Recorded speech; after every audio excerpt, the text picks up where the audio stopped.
They didn't ask, they just decided. And like always, I was expected to nod, smile, and make it all work.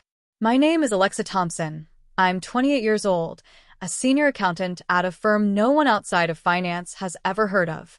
My life is quiet, predictable, a careful rhythm built on structure, routine, and independence. Every paycheck, every possession, every step has been earned with my effort. My degree, my job, my spotless credit score, even the kitchen table in my apartment, I bought them piece by piece. No handouts. No shortcuts. If you ask my family, though, they tell you I'm cold. Not because I've screamed, not because I've walked out, but because I stopped cleaning up after them. That's all I've ever been to them, a safety net they didn't deserve. There's my sister, Lauren. 2 years older, 5 steps behind. Lauren has a talent for failure dressed up as tragedy. She's always the victim. Jobs lost because bosses were toxic, apartments abandoned. After all, roommates were jealous, and the bills were unpaid. After all, life was too hard. And behind her stand my parents, Susan and Robert, who never question her stories. They just nod, rearrange, and when they can't fix it, they turn to me. You're stable, Alexa. You're lucky you can help. That was their refrain, repeated like scripture for years. Help with the car payment. Help with rent. Help with bail. Always help. And when I said no, on those rare occasions I dared, they looked at me as if I were betraying them, as if I were burning bridges. I learned early that my value in this family was not love. It was useful, but usefulness has limits. And that night at Sunday dinner I reached mine. Sunday dinners had always followed a ritual. The same casserole, the same table, the same undercurrent of pressure wrapped in politeness. That evening felt rehearsed before I even sat down. Mom greeted me at the door with a smile too wide to be sincere. You look so thin, sweetheart. Are you eating enough? Her tone was sugary, but her eyes were already calculating. Dad nodded from his seat, muttered a distracted, "Hey, kiddo," as he poured himself another glass of wine. Lauren sat at the table, scrolling through her phone like a sulky teenager summoned to a lecture. I knew the signs. Mom's forced sweetness, Dad's silence, Lauren's sudden meekness. It always meant one thing. They were about to tell me something I wouldn't like. We made it through the salad. Mom chatted about the weather, as if she controlled it. Dad kept sipping. Lauren stabbed at her food like it might retaliate. Then came the pause. Mom set down her fork, folded her hands, and offered that practice smile, the one she saved for requests laced with guilt. Alexa, she began softly. We've been talking. Lauren has had a rough time lately, and well, she's going to be moving in with you for a little while. Just like that. No question. No discussion. A decision made on my behalf, presented as if I should be grateful for the chance to help. The silence that followed was sharp. I looked at Lauren. She flicked her gaze up, smugness already curling at her lips, then quickly looked away. Dad cleared his throat, bracing for my resistance. Instead, I smiled. Of course, I said lightly. If it helps Lauren get back on her feet, I don't see why not. Mom blinked, startled. Dad exhaled, relieved. Lauren leaned back in her chair, triumphant. None of them noticed the stillness in me. None of them realized they weren't talking to the same Alexa anymore. Because what they didn't know, what no one had thought to ask, was that I hadn't lived in that condo for weeks. And I had no intention of letting Lauren move into a space that no longer existed. I didn't wake up one morning and decide to lie to my family. It was years in the making. Years of quiet disappointments, of favors that swallowed my life whole, of realizing that survival in this family meant surrendering myself piece by piece. I remembered every sacrifice.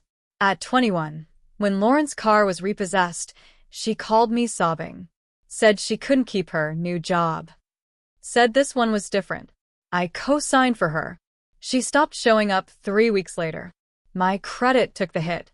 At 23, when Dad lost his job, Mom called me crying. Mortgage is past due. Lauren had moved back in. I wired $2,000 the next morning. At Christmas, my thank you was a mug that said "World's Best Daughter." At 25, Lauren got her first DUI. Dad begged me to cover the lawyer. Said it would ruin the family's reputation. I paid. Lauren never said a word. When she got pulled over again a year later, and I refused to help, Mom called me cold. You've never understood what it means to worry for someone you love, she'd snapped. Lauren's life is harder than yours. That was the moment I knew. They didn't see me. They saw a function. A faucet they could turn on when they needed water. I started to pull back. Politely. Quietly. Saying, I'll think about it instead of yes. They noticed. They didn't like it. So I sold my condo. Quietly. Legally. No one asked where I was living, so I didn't tell them. Not out of cruelty, but preservation. Because sometimes the kindest thing you can do for yourself is disappear. The text messages began the following Monday. We'll bring Lauren's mattress on Saturday morning. Robert's loading boxes on Friday night. She's excited to finally have her own space. I didn't reply. By Thursday, Mom was texting daily. Let me know if you need anything cleaned before she moves in. Lauren says she won't be a burden. She's bringing her dishes. I laughed at that one. Lauren hadn't washed a dish in years. But I let them spin their little fantasy. I didn't resist. I didn't correct them. I waited. Saturday morning, I left early. Coffee, a walk through a farmer's market, and standing in the sun longer than necessary. My phone buzzed again and again. Missed calls. Voicemails. When I finally answered, it was Mom, her brittle voice laced with panic. There's someone here, she hissed. Some man. He says he lives in the condo. Says you don't live here anymore. Silence stretched. You didn't tell us, she snapped. You never said a word. No, I replied evenly. I didn't. There was scrambling in the background. Bags rustling. Dad is cursing under his breath. Lauren whining. What is this, Alexa? Mom demanded. I sold the condo, I said. Weeks ago. You what? I moved out quietly. No one asked where. I didn't think it mattered. Silence again. The realization is settling in. They had planned their invasion, only to discover the castle had already been burned down. You lied to us, Dad finally growled. I said, if it helps Lauren, I don't see why not. I didn't say where. A sharp inhale. Shock. And that was only the beginning. Because by evening, they were at my door. The knock came sharp, impatient. I looked through the peephole. There they were, Mom, Dad, Lauren, and a trunk full of boxes. I opened the door halfway. You found me, I said flatly. Mom's hair was disheveled, her lipstick smeared. We didn't think you'd be here, she stammered. It's my apartment, I replied. But you said, Dad's voice was already rising. You said she could move in. I said, if it helps Lauren, I don't see why not. That was at the old place. This isn't it. Lauren stepped forward, arms crossed, her fury barely contained. This is petty, Alexa. You always act so above everyone. This is just cruel. I tilted my head. You packed up your life and drove across the city without confirming if I even lived there anymore. That's not cruelty, Lauren. That's entitlement. You're my sister, she snapped. And you've spent years confusing that with free housing. Dad's voice cut in, sharp as a blade. Enough, Alexa. We're not leaving. We've put up with a lot from you. You owe this to your sister. There it was. The word. Oh. As if my years of sacrifice had been a loan with no end. I picked up my phone. What are you doing? Mom asked, eyes narrowing. Something I should have done years ago. 3 rings. 911. What's your emergency? Yes, I said calmly. I have family outside my apartment, refusing to leave. They're not on the lease. They weren't invited. I'd like to report trespassing. Alexa stood in front of her bathroom mirror, her reflection sharp beneath the cold fluorescent light. Her eyes, once bright with innocence, now carried a simmering fire. The betrayal had hollowed her, but beneath the hurt lay something new, resolve. For years, she had been the quiet daughter, the obedient one who followed the rules. But rules hadn't saved her from being humiliated, abandoned, and robbed of her dignity by the very people who should have protected her. Now it was her turn. The first step was to understand Lauren, her childhood friend turned enemy, her parents' new favorite, the woman who had stepped into the place Alexa once called hers. Lauren thrived on charm, on being adored. She lived for the spotlight and craved validation. Alexa had known her long enough to recognize her weaknesses, and it was in those cracks that she would strike. She began with subtle observations. Alexa followed Lauren's social media posts, the glamorous photos with her parents, the flattering captions about being blessed with family. Every smiling picture was like a knife twisting deeper. But Alexa forced herself to keep looking, not with jealousy, but with cold calculation. She noticed patterns. Lauren was reckless with money, constantly flaunting designer purchases. She was obsessed with attention, never letting an opportunity pass without broadcasting it to the world. Most importantly, she had a habit of underestimating people she thought she had defeated. And in her mind, Alexa was already defeated. Good. That was exactly what Alexa wanted her to think. By day, Alexa went about her life in silence, pretending to fade into the background. But by night, she worked tirelessly, mapping out her plan. She wasn't reckless. She wouldn't storm into their lives demanding recognition or revenge.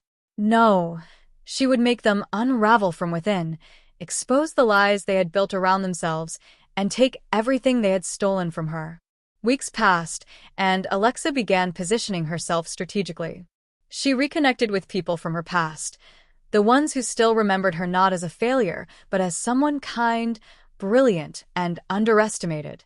Old classmates, colleagues, and even distant relatives who had quietly disapproved of how her parents treated her. She didn't share her full plan, only enough to rebuild her image and re-establish connections.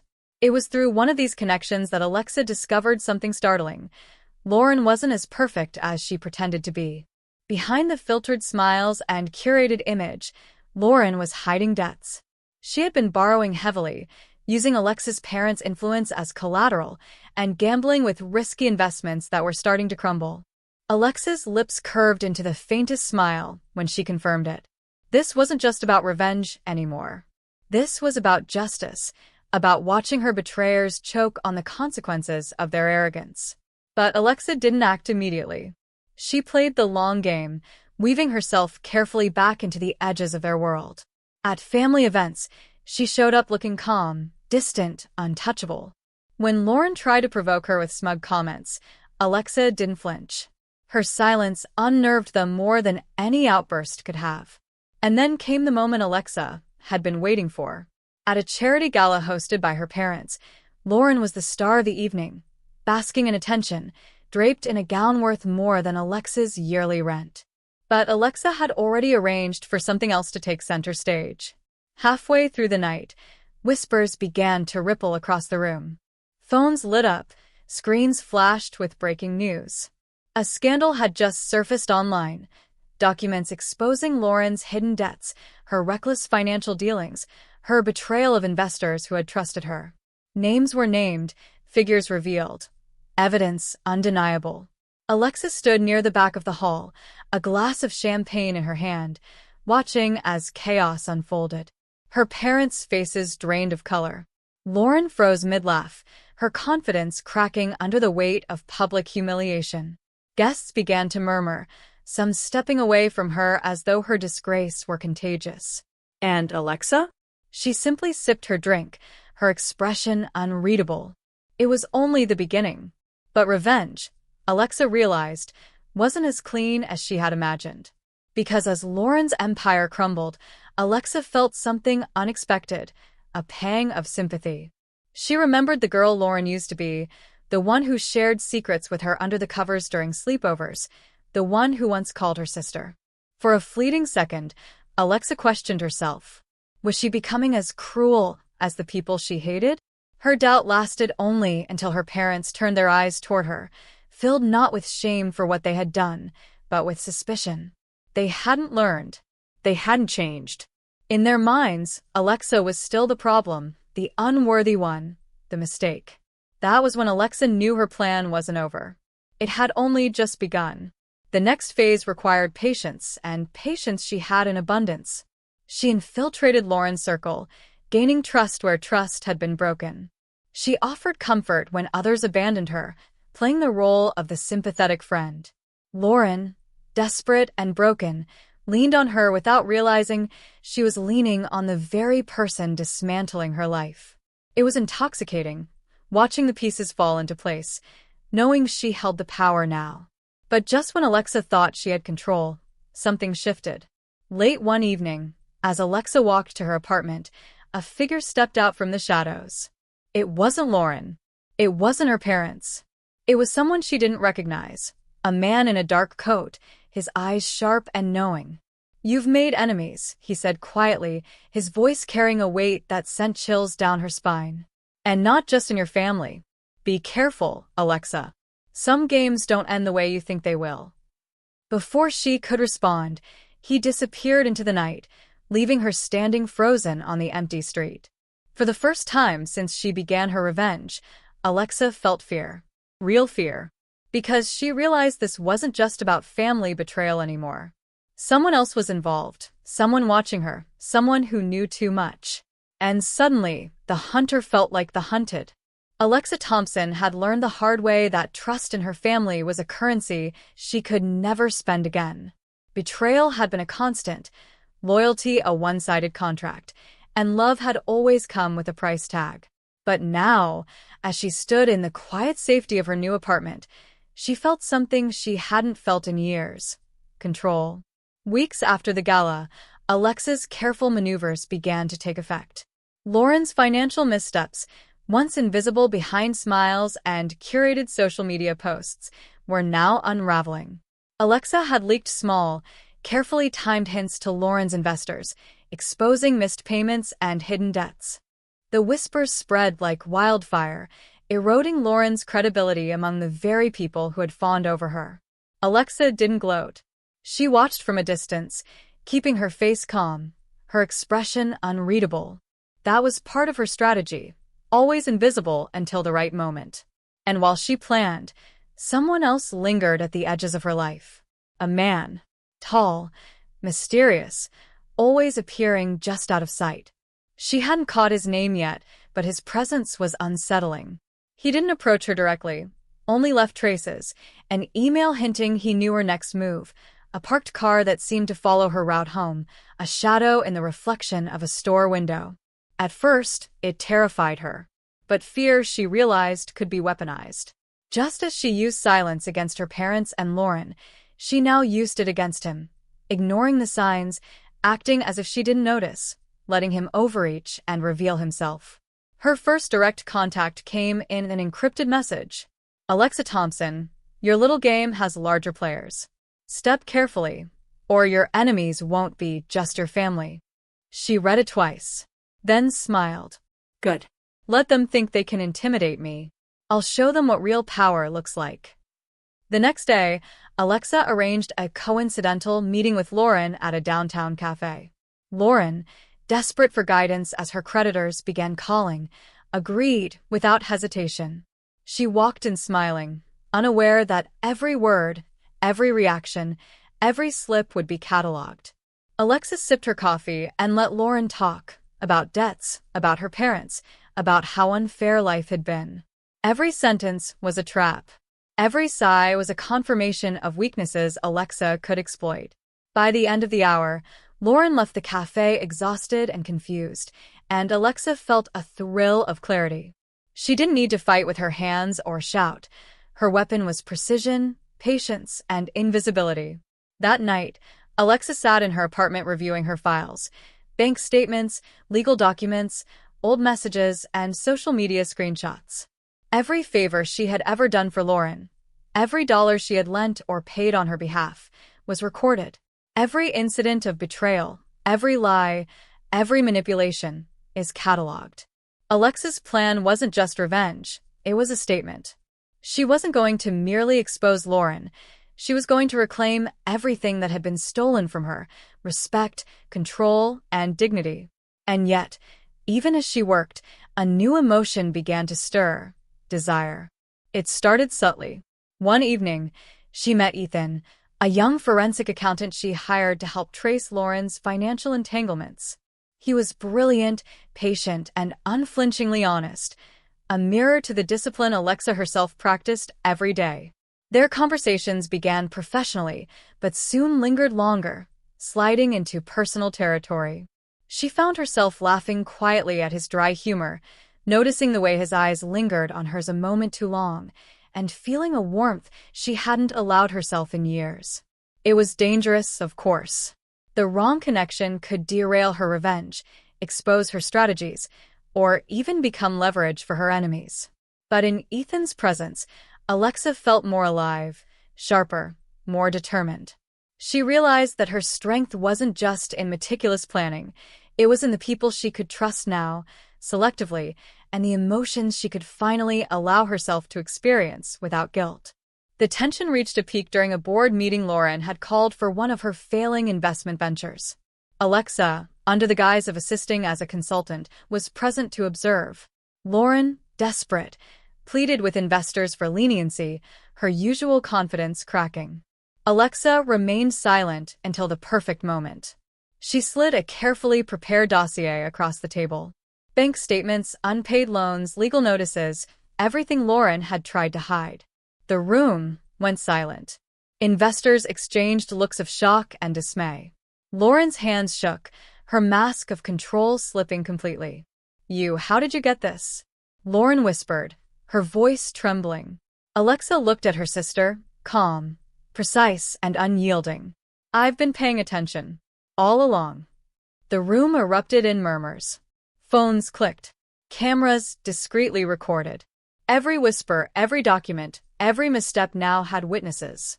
Lauren's empire began crumbling in real time, and Alexa watched without emotion, just the satisfaction of long-delayed justice. But the night brought an unexpected twist. Returning to her apartment, Alexa found her door slightly ajar. Panic surged for the first time in weeks. Inside, she saw signs of intrusion. Papers disturbed, her laptop slightly tilted, a faint footprint in the dust. And then she saw him, the stranger from before, standing in the shadows, arms crossed, a faint smirk on his lips. "You're good," he said. "Too good. But now you've drawn attention you can't handle alone." "Who are you?" Alexa demanded, her heart racing. He didn't answer. He simply handed her a flash drive. "Everything you've done has consequences, Alexa. Watch closely. Decide who survives." Before she could react, he was gone. The weight of the drive in her hand was more than physical. It carried secrets she hadn't anticipated, people she hadn't considered, and a danger that went beyond her family or Lauren. For the first time, Alexa realized that the game she had started was far bigger and far darker than she had imagined. The next morning, she made a choice. She could panic. She could retreat into safety. Or she could embrace the storm. Alexa chose the storm. She began reviewing the contents of the drive. Inside were documents, photographs, and messages that exposed not just Lauren's failures, but her parents' secrets, hidden financial manipulations, off-the-books accounts, and evidence of illegal favors that could ruin their reputation and livelihood. Alexa leaned back, a slow, satisfied smile forming. She hadn't anticipated all of this, but now that it was in her hands, she understood the magnitude. Her revenge wasn't just about personal vindication anymore. It was about balance, about leveling a playing field that had been crooked from the start. And she would execute it with precision. Over the following weeks, Alexa orchestrated a series of moves so subtle and calculated that no one realized the scope until it was too late. Lauren's creditors called in aggressively, her friends began questioning her lies, and her parents, blindsided by sudden inquiries and legal notices, were left scrambling. Every contact Alexa had re-established was leveraged carefully, allies forming quietly in the background, each acting as a node in her carefully designed web. Through it all, Ethan remained a silent anchor, someone she could trust, someone who kept her grounded. Their relationship grew cautiously, moments of laughter and stolen looks breaking through the tension, humanizing her life amidst the whirlwind of revenge and chaos. By the time Lauren realized Alexa had orchestrated the collapse, the damage was irreversible. Public humiliation, financial ruin, and the exposure of long-buried family secrets left Lauren vulnerable, desperate, and powerless. Alexa finally allowed herself a moment of satisfaction. Not gloating, not cruelty, just recognition of the strength she had cultivated, the independence she had claimed, and the justice she had finally enacted. But the thrill of victory was tempered by the knowledge of that stranger, the one who had warned her. She wasn't finished, not yet. Someone else was watching, waiting. And in the quiet, Alexa realized the next move was hers alone. Alexa Thompson sat at her desk, the soft hum of her apartment around her, eyes fixed on the glowing screen of her laptop. The flash drive she had received weeks ago rested beside her, like a key to a door she hadn't yet opened. Its contents had shaken her, evidence of deception, corruption, and betrayal reaching far beyond her family. It was dangerous, yes, but it was also the leverage she needed to finally reclaim her life fully. She glanced at Ethan, who had quietly entered the room with 2 cups of tea. "You've been quiet all morning," he said, setting a cup beside her. "I've been planning," Alexa replied simply. Planning was always her weapon. She had learned over years of being used, underestimated, and betrayed that patience, observation, and precision were stronger than anger or haste. Ethan watched her carefully. "Are you sure this is safe? The people on that drive, they won't take this lightly." She met his gaze steadily. "That's why I've done everything quietly so far. By the time they notice, it'll be too late for them to stop it." The first phase of her plan was already in motion. Lauren's debts were being called in, her lies exposed publicly. Her parents, blindsided by revelations of off-the-books accounts and favors they had taken to protect Lauren, were in panic mode. They had no idea Alexa was behind it, or that she had documented everything meticulously over the years. But Alexa didn't stop there. She decided it was time for the final act. She crafted an anonymous release of documents to authorities, journalists, and key business partners, exposing every misstep, every lie, and every favor that had been abused. When the emails and packages arrived, the chaos was immediate. Lauren's friends recoiled in shock, investors demanded repayment, and her parents were forced to answer questions they had long buried. The room for manipulation, for excuses, had vanished. For the first time, Alexa's family felt powerless. And Alexa? She felt a strange, unaccustomed sense of relief. Not joy, not gloating, but relief. She had reclaimed her agency. She had stood up to the people who had used her for years. She had taken back her life. The romantic thread that had been quietly growing between her and Ethan now blossomed in this calmer, controlled environment. One evening, as they worked late, going over financial records to ensure no further exposure risk, Ethan leaned closer. "You're incredible," he said softly, his hand brushing against hers. "I don't know anyone who could do what you just did and stay this calm." Alexa met his eyes, a rare vulnerability surfacing. "I had to," she whispered. "Not just for me, but to prove something. To myself." Ethan smiled, squeezing her hand. "And now?" "Now," she said, allowing herself a small, genuine smile. "I live for me." They shared a quiet moment, the tension of the past weeks easing into a warmth neither of them had anticipated. It wasn't perfect, and the wounds of betrayal would take time to heal. But there was hope, a fragile but steady light that promised something better than the years of being the useful daughter. Yet, even with her family's empire of lies and manipulations exposed, the shadow of the mysterious figure from before lingered. Alexa knew she couldn't ignore it. Whoever had sent her the flash drive had motives of their own, and they had hinted at consequences she had not yet faced. Late one night, a knock at her door startled her. Heart racing, she opened it cautiously, finding a familiar stranger, the man who had first warned her. "You've done well," he said, his tone measured but not unkind.